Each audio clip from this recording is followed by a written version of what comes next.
Bueno, hoy vamos a hablar del método de Monte Carlo. Pasada, Yana. Vamos a dar una breve introducción al principio, después se van a explicar los pasos del análisis para realizar el método, se va a explicar un ejemplo y se va a mostrar una conclusión final a la que se llega del método. Y bueno, se va a mencionar la bibliografía utilizada. Bueno, al encarar un proyecto, uno se enfrenta continuamente a la ambigüedad, la incertidumbre y la variabilidad. No se puede predecir con precisión el futuro.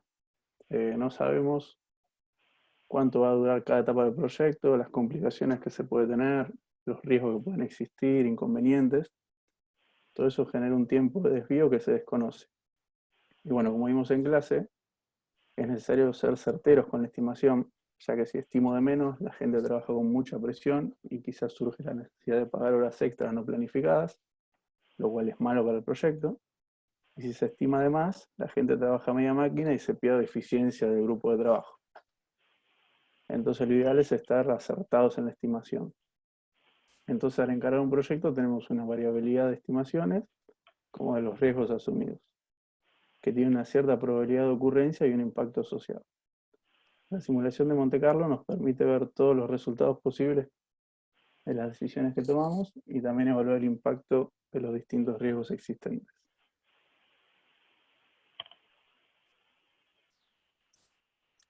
Bueno, el método Monte Carlo en sí es un método de simulación que permite calcular estadísticamente el valor final de una secuencia de sucesos no determinísticas.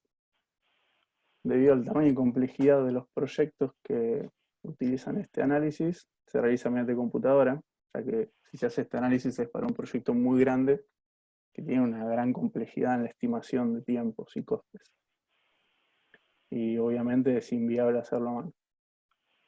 Bueno, el análisis consiste en ejecutar varias veces los diferentes sucesos, variando aleatoriamente su valor, en función de una función estadística que lo define, que esa la tiene que elegir el que utiliza el método, dando como resultado un conjunto de valores finales. Este conjunto de valores permite calcular el valor medio y la variabilidad para el mismo. Siguiente. Durante una simulación de Monte Carlo, los valores se muestrean aleatoriamente a partir de las distribuciones introducidas, que es lo que decía antes. Cada grupo de muestras se denomina iteración y el resultado correspondiente de esa muestra queda registrado. Es muy importante ser objetivos y poner distribuciones de probabilidad razonables y no engañarse, ni engañar al método, ya que si no, no se obtendrán valores reales. Entonces la simulación de Monte Carlo realiza esta operación cientos o miles de veces, total, luego hace la computadora. El resultado es una distribución de probabilidad de posibles resultados. De esta forma, la simulación proporciona una visión mucho más completa de lo que se puede suceder. Indica no solo lo que puede suceder, sino la probabilidad de que suceda.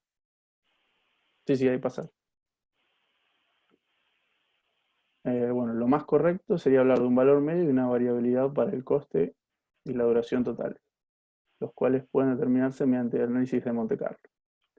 La idea es determinar en qué porcentaje de las simulaciones realizadas el plazo y el coste totales son menores a los objetivos del proyecto, y así determinar que la planificación es realista y que se van a conseguir los objetivos del mismo.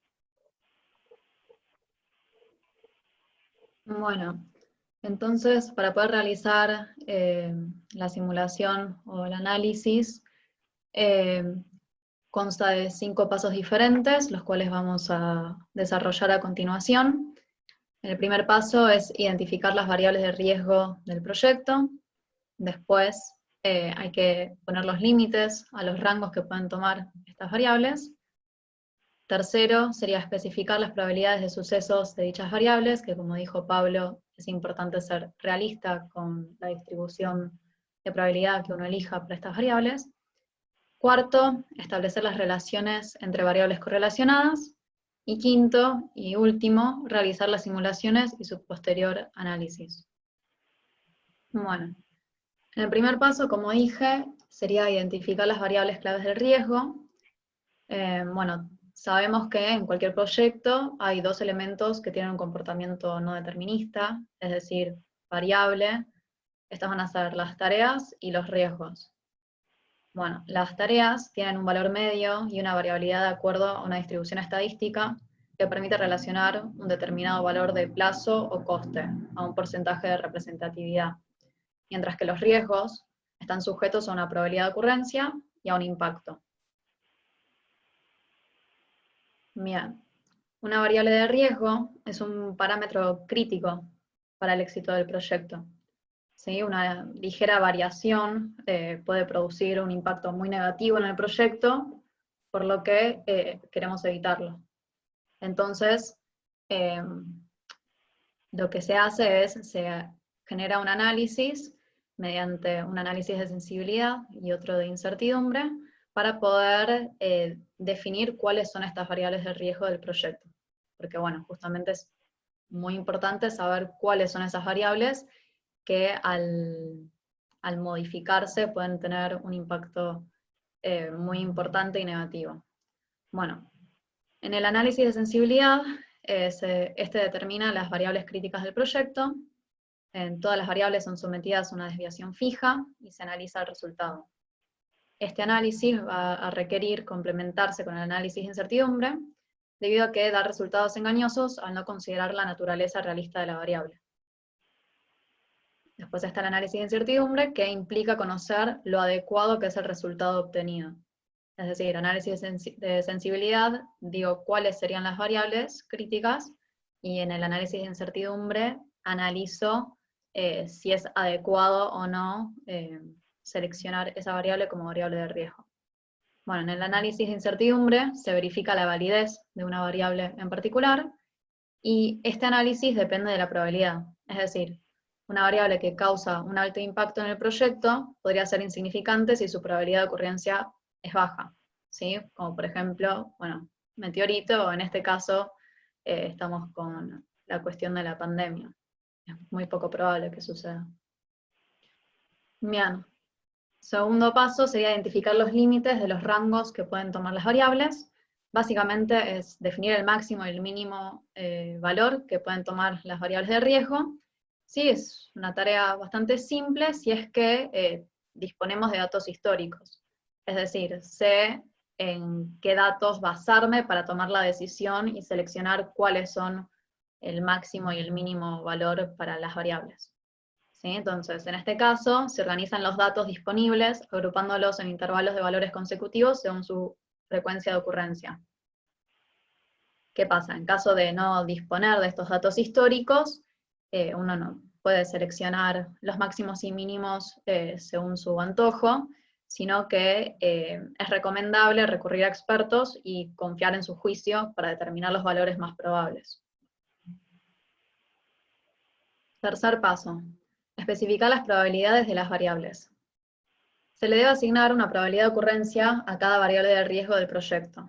Para lograrlo, se utilizan diversas distribuciones de probabilidad.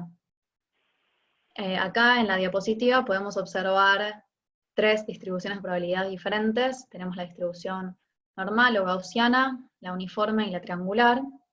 ¿Sí? Existen otras probabilidades que le podemos asignar a las variables, distribuciones de probabilidad, pero estas 3 que se observan establecen la probabilidad simétricamente dentro del rango definido, con una concentración variable hacia el centro, pero no tiene que ser siempre así. Bien. Entonces, respecto a cada una de estas 3, ellas poseen diferentes características. En un principio, la normal o gaussiana, el usuario define la media o el valor esperado y una desviación estándar para describir la variación con respecto a la media. ¿Sí? Un ejemplo sería, por ejemplo, los caracteres morfológicos de individuos, como la estatura, nivel de ruido en telecomunicaciones, entre otros. Por otro lado, en la distribución uniforme, que es simplemente una recta, todos los valores tienen la misma probabilidad de ocurrencia. Entonces el usuario solamente tiene que definir cuál es el mínimo y el máximo, y ya está. Un ejemplo de esto sería, por ejemplo, ingresos para las ventas futuras de un nuevo producto. Y después, por último, tenemos la distribución triangular, donde el usuario define los valores mínimo, más probable y máximo. ¿sí? Los valores situados alrededor del valor más probable tienen más probabilidad de producirse. Bien. ¿Se me escucha? Sí. Sí. Bien, bueno, el cuarto paso Escucho ruido de fondo yo al menos. Sí, es otro micrófono que está abierto. Decisiones en lugar de sentirte abrumado por ellos. Ahí está. Bueno, el cuarto paso es establecer las relaciones entre variables correlacionadas. Es necesario saber cómo se afectan entre sí las distintas variables, probabilísticamente, y a esta relación se la cuantifica en la correlación. Hay que establecer limitaciones en cuanto a lo que puedan llegar a diferir las variables, y este punto es muy importante, no se lo puede pasar por alto, porque si no contemplamos la correlación que puede haber entre diferentes variables, no va a ser posible obtener una probabilidad acertada, por lo tanto el resultado obtenido no será real. No sé, por ejemplo, si evaluamos el costo de un proyecto a largo plazo en Argentina, muy comúnmente nosotros solemos pasar ese costo a una moneda con más estabilidad, como por ejemplo puede ser los dólares estadounidenses. Si nosotros en esa proyección a 10 años, por ejemplo, no contemplamos la inflación que puede haber en Estados Unidos, no estaríamos teniendo un resultado real. Así que bueno, por eso es la importancia de establecer esas correlaciones. El quinto paso, ya este es el último, es realizar las simulaciones. Es determinante haber terminado con los otros 4 anteriores pasos, tener un modelo matemático y contar con un algoritmo para generar las variables aleatorias. Lo que se busca es lograr obtener la máxima cantidad de iteraciones posibles, puede estar en el orden de cientos o miles de iteraciones. Los resultados de las simulaciones se analizan como con cualquier otra variable estadística, se suelen hacer de forma cuantitativa entre simulaciones. Las ventajas del análisis probabilístico sobre el determinístico, por ejemplo, en resultados probabilísticos, no solo se muestra lo que puede llegar a suceder, sino también qué tan probable es el resultado que obtenemos. Es muy fácil obtener gráficos con una simulación de Monte Carlo, que son de fácil lectura, y ver las posibilidades reales de que sucedan los resultados que estamos esperando. Un análisis de sensibilidad con pocos resultados es difícil en un análisis determinista ver cuáles son las variables que mayor afectan a nuestro modelo. En cambio, en una simulación de Monte Carlo, como es muy fácil iterar, es muy fácil ver cuáles son las variables con mayor influencia sobre nuestros resultados finales. Pasa ya, no sé qué es. El análisis de escenario. En los modelos deterministas resulta muy difícil poder variar las diferentes entradas que nosotros tenemos para ver cómo afecta a la salida. En cambio, con una simulación Monte Carlo, cuando nosotros obtenemos un resultado final, nos podemos ir para atrás y ver cuál es el resultado de las variables que más están influyendo en nuestro análisis. Esto resulta muy valioso para profundizar en los análisis y en las cosas que nosotros debemos tener mayor cuidado. Por último, la correlación de variables de entrada. Como ya dije, esto es muy importante, averiguar, ver la precisión cuando una variable afecta sobre la otra, por ejemplo, cuando suben unos factores y otros suben o bajan paralelamente. Hay un ejemplo acá adelante. Yo, bueno, a continuación voy a explicar este ejemplo para tratar de clarificar, por si quedó alguna duda con respecto a lo que estuvieron hablando mis compañeros. Imaginemos que se desea crear un sitio web, como dice acá, donde se cargue todo el contenido de una asignatura para que los estudiantes puedan acceder a todo el material a través de dicha página y así se les facilite el proceso de aprendizaje durante la cuarentena. Imaginemos que lo que nosotros queremos hacer es estimar, mediante el método de Monte Carlo, la duración que va a tener este proyecto. Entonces, lo primero que tenemos que hacer es desmenuzar el proyecto en distintas tareas. Acá nosotros, por ejemplo, lo separamos en 3. El primero dice escribir todo el contenido que se quiera cargar. El segundo es la creación propiamente dicha de la página web que se va a utilizar. Y el tercer paso va a ser integrar todo el material a la página web. Bueno, esta tabla que está a continuación es la que comúnmente, de ser posible, se utiliza, se realiza, digamos, utilizando datos históricos, de haberlos. Si no los hay, lo que hay que hacer es tratar de acudir a los especialistas en el tema del que se trate, para tratar siempre de ser lo más precisos posibles en cuanto al análisis que se está realizando. En este caso, por ejemplo, nosotros, bueno, pusimos las 3 tareas que especifiqué anteriormente y le estimamos un tiempo ideal, un tiempo que lo llamamos estimación del peor caso, y después el más probable, que utilizamos como el promedio. Entonces, por ejemplo, el primer paso, que era escribir todo el contenido que se iba a querer subir a la página, le pusimos que en el mejor de los casos iba a tardarse 4 días, en el peor de los casos 8 días, y en el caso más probable, el promedio, 6 días. Y así con los otros 2 también. 5 días en el mejor de los casos, 9 en el peor, 2 en el mejor, 6 en el peor. Y la última fila es la duración total, que es básicamente la suma de las anteriores. En el mejor de los casos, la suma da 11 días, en el peor 23 días, y justo en el medio están 17 días.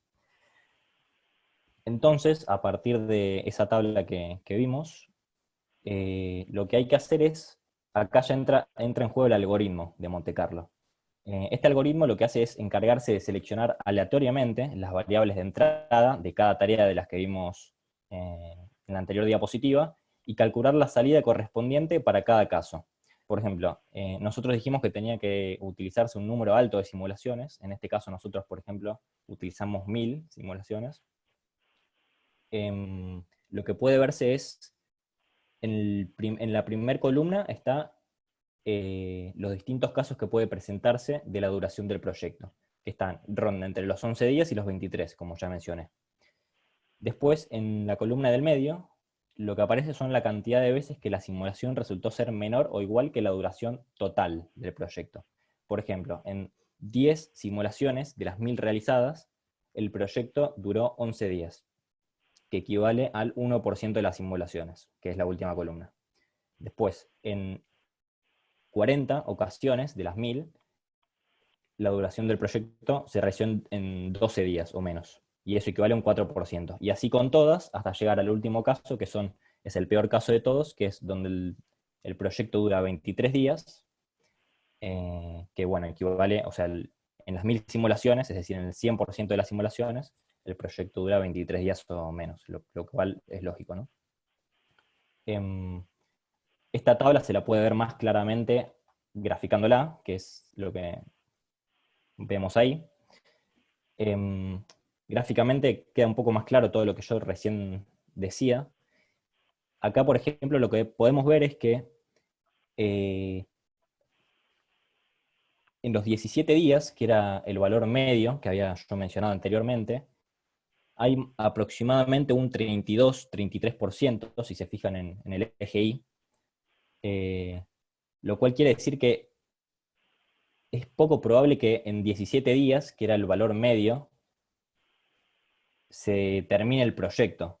En cambio vemos que, por ejemplo, si vemos en el eje X donde dice entre 19 y 20 días, ahí ya vemos que la probabilidad está casi en el 90%. Por ejemplo, en los 19 días está en el 88-89%, mientras que en los 20 días ya estamos por encima del 90%.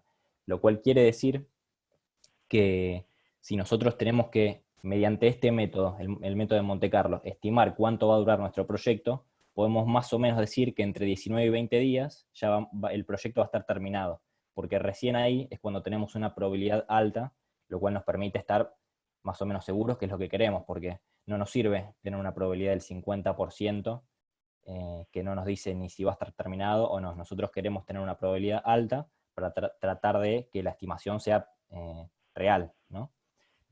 Entonces, en resumen, lo que se vio a partir de este ejemplo y lo que se puede lograr a partir de este método es que si nosotros generamos aleatoriamente múltiples números y se asemejan el número aleatorio calculado a un porcentaje de representatividad del valor de cada tarea, se puede calcular una duración o un coste, pero bueno, en este caso una duración total del proyecto para cada valor aleatorio. Y si después lo que hacemos es simular muchas veces ese resultado obtenido, en este caso fueron 1000 veces, entonces se pueden obtener varios valores de plazo o coste, en este caso plazo, para los cuales pueden representarse en un gráfico y entonces hacer un análisis bastante real, que fue lo que vimos a partir de este gráfico.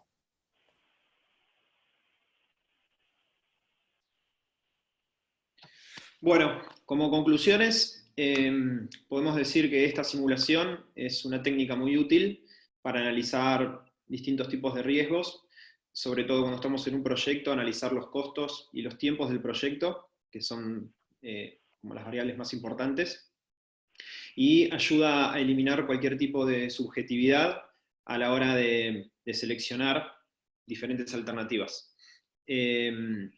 Al realizar un tipo de simulación de Monte Carlo es necesario la participación de todas las personas claves del proyecto y todas las partes interesadas, sobre todo al momento de tener que definir valores de rango, que son los que se van a utilizar en las variables de riesgo del proyecto, y los patrones de distribución de probabilidad que se van a usar. Aparte de esta manera también se contribuye a generar mayor confianza entre los integrantes del proyecto. Y bueno, por último, aunque existen numerosos beneficios de esta simulación, hay que ser muy cuidadosos al momento de definir estos valores de rango y patrones de correlación, porque va a ser lo que más va a afectar a nuestra simulación. Así que nada, eso es en donde más cuidado tenemos que tener, porque si no, todo el trabajo que vamos a hacer en la simulación del proyecto no va a tener sentido, porque los resultados que vamos a obtener no van a ser representativos. Así que bueno, eso sería todo. Bien, muchísimas gracias. Preguntas. Deje esa imagen, esa imagen, la del histograma, por favor. Preguntas. Alumnos.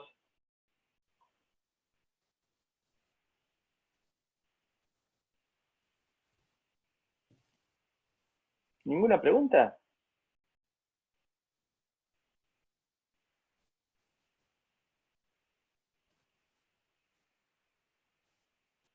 Bueno, han sido muy convincentes realmente. Ahí Juan pregunta, ¿el valor del 90% es fijo? ¿Con fijo a qué se refiere? Digamos, en este caso... Claro, ¿por qué ustedes adoptaron entre 19 y 20 días porque llegaban al 90%? ¿Con qué criterio tomaron ese 90%? Me imagino que es lo que está diciendo Juan. Claro, sí. Es una buena pregunta. Justamente ese criterio es el que es, digamos, subjetivo de la organización. La organización o la empresa se supone que va a poner un piso, un mínimo de porcentaje aceptable. Por ejemplo, digamos que es, no sé, 75%. Entonces, después de haber obtenido este gráfico que estamos viendo ahora, vamos a buscar el valor 75% en el eje Y, que en este caso va a rondar por los 18 días y medio, digamos. Entre los 18 y 19 días está el 75%, y ese valor, el de los 18 días y un poquito más, va a ser el que va a tomar. En este caso nosotros pusimos 88-90%, pero podría haber sido otro valor distinto, ¿sí? ¿Se entiende? Bien. Lo que preguntaba Juan es si era un juego entre costo y beneficio. El 90%. Un juego entre costo y beneficio.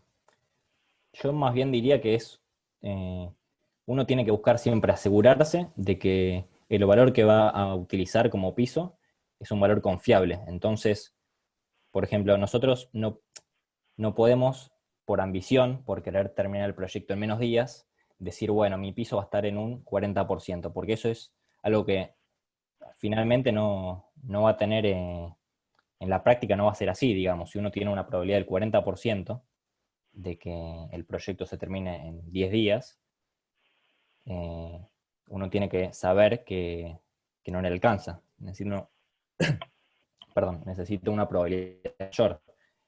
Entonces es medio un juego entre, yo diría, ser realista y ser objetivo, digamos. Y tratar de lograr en la menor cantidad de tiempo los resultados que se quieren. ¿Está bien, Juan? Perfecto, dice.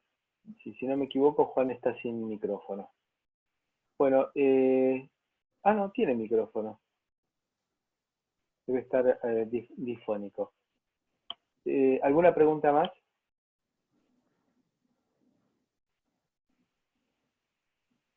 Entonces hago yo algunas preguntitas que anoté. ¿Por qué se llama Monte Carlo?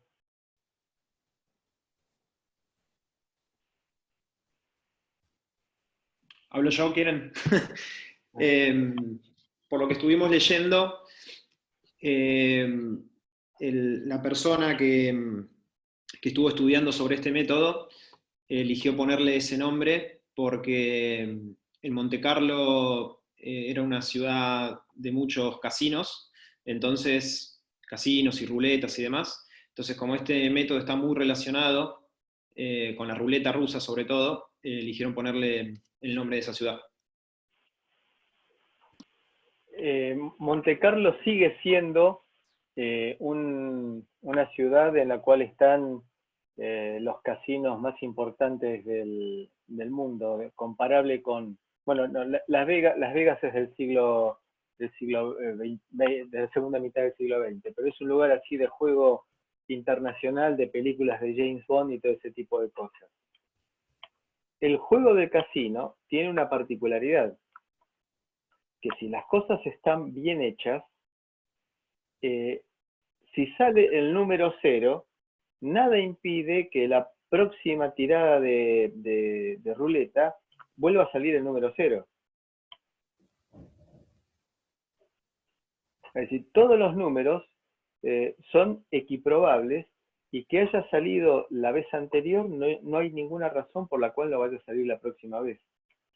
Entonces, eso permitió elaborar toda una simulación y una metodología que trataba de predecir la probabilidad del número que podía llegar a salir en la próxima vez. Y llegaron a la conclusión que con la equiprobabilidad, salvo que en las vueltas se notara de que había cierto número que salía con mayor probabilidad, porque por supuesto todas las ruletas pueden llegar a tener algún defecto, estamos hablando en forma honesta y bien intencionada, pueden tener algún defecto y haya algún número que permita que salga más veces que otro. Y por esa razón es que en ningún casino del mundo permiten tomar anotaciones. Porque sería agregar una alternativa al algoritmo de equiprobabilidad. Entonces, la conclusión a la cual salieron con Monte Carlo en Monte Carlo es que no les servía porque la equiprobabilidad de los números no les servía para predecir cuál era el próximo número. Pero esa era la razón. Es un detalle de color nada más. La segunda pregunta. ¿Qué es lo que ustedes llaman en forma realista, inclusive en algún momento me pareció escuchar la palabra honesta. ¿Qué es lo que ustedes quieren mencionar con esas palabras? ¿Usted se refiere cuando yo recién hablé de ser realista? Sí, y al principio Hablando de este también. gráfico. Sí. Yo lo que quería decir recién cuando dije que había que ser realista u objetivo, es que cuando uno analiza este gráfico, por ahí los deseos de uno los llevan a decir que el proyecto se va a terminar, por ejemplo, en este caso, en 17 días. Pero que en realidad eso no va a ser real porque la probabilidad asociada a esa cantidad de días está muy por debajo de lo que uno desearía. Entonces yo, cuando dije realista, me refería a eso justamente, a elegir un valor que más o menos cumpla con lo que nosotros estamos buscando, que esté por encima del 75-80%. Bien. Y yo hablaba en lo mismo, digamos, en que vos cuando elegís la cantidad de días de cada tarea, que tu deseo de que sea más rápido no lo pongas No lo asumiendo nuble, que eso claro. va a pasar, que te bases o en otra información o con gente que ya ha trabajado en lo mismo como para poner valores reales y no tus deseos en los resultados. Correcto. Esa me parece una explicación muy, muy correcta. Siempre, desde el primer día, nosotros dijimos que esto hay que manejarlo con honestidad y no tratar de falsear los valores para que den lo que nosotros queremos que nos gustaría, pero acá estamos hablando de algo muy importante que es, en definitiva, plata. Y la tercera pregunta de mi parte es, ¿cómo explican ustedes el salto tan importante de probabilidad que hay del día 18 al día 19? Bueno, eso tiene que ver con las probabilidades, la función de densidad de probabilidad asociada a cada tarea. Si ustedes, Yana, podés ir una diapositiva para atrás. Para hacer esta tabla, que yo dije que acá entra en juego el algoritmo, lo que no dije es que, bueno, yo di por entendido, pero tendría que haberlo explicado, cada tarea de las 3 que dijimos tiene una función asociada, una función de probabilidad, que puede ser uniforme, puede ser gaussiana, puede ser escalonada, o bueno, puede ser cualquiera de las existentes. Entonces, justamente el análisis de Monte Carlo lo que nos permite es decirle qué función de probabilidad representa cada tarea, y después toda la matemática la realiza el propio algoritmo. Entonces nosotros no tenemos que estar pendientes de la matemática, simplemente le decimos.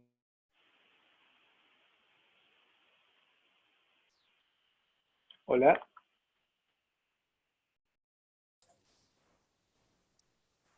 Hola, hola. Hola, yo escucho. Hola, yo escucho, pero no escuché más lo que estaba hablando él. Avísenle, por favor, que lo Ah, sí. perdimos. No.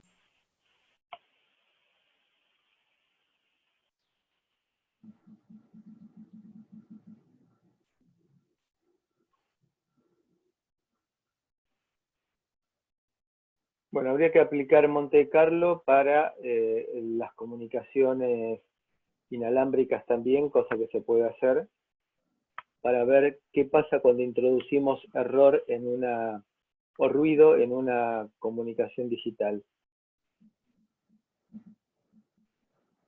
Acá ¿Lo estoy de vuelta. perdimos? No sé. Sí. Bueno, adelante. No sé hasta qué parte se llegó a escuchar. Engánchelo todo de nuevo. Bueno, voy de vuelta. Lo que yo estaba diciendo es que las 3 tareas de las que yo mencioné anteriormente tienen una función de probabilidad asociada que las representa. Puede ser uniforme, gaussiana, triangular, escalonada o cualquiera otra de las que existen. Entonces, lo bueno de este método es que alcanza con que uno simplemente le diga al programa que va a utilizar qué función representa a cada tarea, y entonces después el algoritmo se encarga de hacer toda la matemática. Entonces, el Pregunta salto... aquí, y discúlpeme que le interrumpa. Pregunta aquí, y discúlpeme que le interrumpa. Pregunta aquí, ¿con qué criterio yo elijo la distribución? ¿Gaussiana, triangular, uniforme?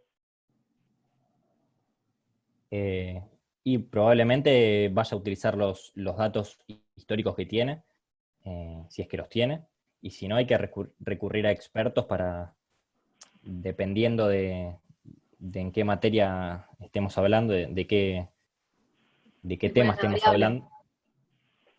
Claro, ¿Cómo, Alexandra? No escuché, perdón. Que depende de cuál es la variable también. Cada variable se comporta de una manera diferente y por ende tiene asociada una distribución de probabilidad diferente. Es decir, que no hay una regla fija. Yo creo que no. Exacto. No hay una regla fija, sino que depende de cada caso. Bien. Adelante, perdón por la interrupción. no, sí, está perfecto. Lo que yo decía entonces es que el salto que usted preguntó, del día 17 al 18 creo que era, sí, a ver el gráfico, Del 18 al 19. del 18 al 19, seguramente tiene que ver con la función de probabilidad que representa a cada tarea. Y que la matemática resultó así a partir de las funciones que nosotros le dijimos al programa que tiene que utilizar. Correcto. Y entonces, ¿y cómo lo aplicarían en la ejecución de un proyecto? Monte Carlo. En nuestra materia, ¿qué aplicación tiene Monte Carlo? Bueno, o para calcular plazos, o sea, en tiempo, o también para calcular costos. Para ambas Bien. sirve. Sí. Pero siempre voy a utilizar Monte Carlo para estimar tiempos. Digamos, para la parte de costos, yo soy un poco más esquivo para usar Monte Carlo, pero para tiempos estamos de acuerdo. ¿Siempre voy a usar Monte Carlo? No, a Y ver, es por una lo que herramienta vimos, que si está es muy largo el disponible para proyecto, sí. utilizar. A ver, de a uno por vez. Alexandra primero como dama, sí. Sí, que no es que hay una regla fija que siempre para poder establecer los tiempos dentro de un proyecto se utilice este análisis. Es una herramienta que existe y si te resulta conveniente y útil, la aplicás. Pero existen otros algoritmos con los cuales podés calcular exactamente lo mismo. Sí, es cierto. No es únicamente Monte Carlo que se utiliza para estimaciones estocásticas. Y ahora vamos a discutir un poco qué significa estocástica. Se superpuso la charla con, Conmigo, no sé si sí. fue Juan Cruz. No, con Pablo. No, yo Pablo. decía que si el proyecto es corto, directamente puedes no utilizarlo. Está recomendado para proyectos grandes donde te es complicado calcular estas cosas. Exactamente. Es decir, cuando yo tengo alguna forma de certeza, perdón, alguna estimación importante de que puedo llegar a tener idea de tiempos o también tomándolo entre paréntesis costos, no se justifica usar Monte Carlo. Monte Carlo es cuando no sé para dónde arrancar, o porque el proyecto es muy largo, o porque las situaciones son cambiantes del entorno de desarrollo, o bien porque estamos en una situación tecnológica en la cual se pueden producir cambios que me tiren para arriba o para abajo del proyecto. Entonces, cuando no estoy en condiciones de poder manejar el tiempo en forma previsible, largo Monte Carlo, largo una corrida de Monte Carlo.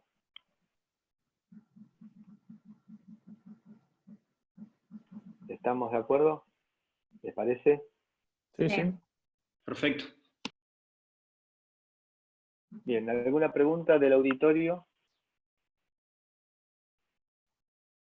Bien, muchísimas gracias. Aplauso. Gracias. Muy bien.